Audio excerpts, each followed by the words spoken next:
तर सुप्रभात मंडळी, नमस्कार। आता मी आळंदीमध्येच आहे आणि आळंदीमध्ये सध्या आता वारी सुरू झालेल्या आहेत। पंढरपूरच्या दिशेने निघायला सकाळचे 5:30च्या दरम्यानचा हा वेळ आहे आणि तुम्ही आवाज ऐकत असेल, पूर्ण टाळ मृदंगाचा आवाज आहे। माऊलींची पालखी अजूनसुद्धा अजोळातच मुक्काम आहे, ती थोडाच एक तासाभराने निघणार आहे। तर आपण तिथे जाऊन पोहोचणार आहोत। तर सध्या बाकीच्या ज्या रथापुढच्या ज्या पालख्या आहेत त्या निघाल्यात आणि रथामागच्या पालख्या तर निघतीलच। तर तिथे जाऊन आपण थांबूया आणि पालखीचा जो रथ आहे तो इथेच आहे, जिथे मी मुक्कामाला आहे तिथे त्याच्या बाजूलाच आहे रथ। तर त्याच्या पुढे आता तिकडनं कसं आणतील ते आपण बघूया। चला तर मग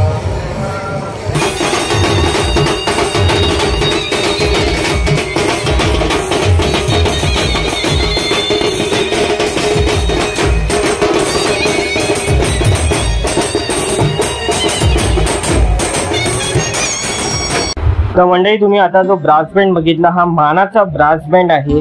माऊलींचे जे प्रस्थान जेव्हा असतं आळंदी ते पंढरपूर आषाढीची जी वारी असते त्यामध्ये हा मानाचा ब्रास बँड आळंदीचा आहे। खूप सुंदर ते वाजवतात आणि त्यानंतर मग आता तुम्ही जे बघत आहात बैल आणि हे बैलगाडी खूप सुंदर सजवण्यात आलेली आहे।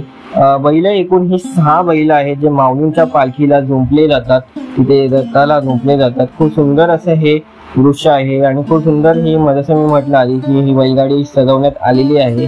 तर ते बघूनच डोळ्याचे पारणं फेडण्यासारखी ही गोष्ट आहे। तिथे उभं असताना थोड्याच वेळात मला माऊलींच्या पुढे जो घोडा असतो त्याचे दर्शन झाले। खूप सुंदर असं हे दृश्य होतं आणि ते तुम्ही आता बघणारच आहात या व्हिडिओमध्ये। तर व्हिडिओला लाईक शेअर सबस्क्राईब नक्कीच करा। त्यानंतर मी माऊलींचा घोडा थोडासा पुढे गेल्यावरती माऊलींच्या आजोळ जे तुम्ही आता बघत आहात व्हिडिओमध्ये ते त्या आजोळातून माऊलींच्या पालखी बाहेर पडताना मला दिसली आणि बाहेर पडतानाच मी ते दर्शन केले। खूप सुंदर असं हे भारी वाटलं इथे दर्शन करताना। तर नक्कीच हा व्हिडिओला परत एकदा म्हणेन लाईक शेअर सबस्क्राईब करा आणि धन्यवाद इथपर्यंत तुम्ही हा व्हिडिओ बघत आला।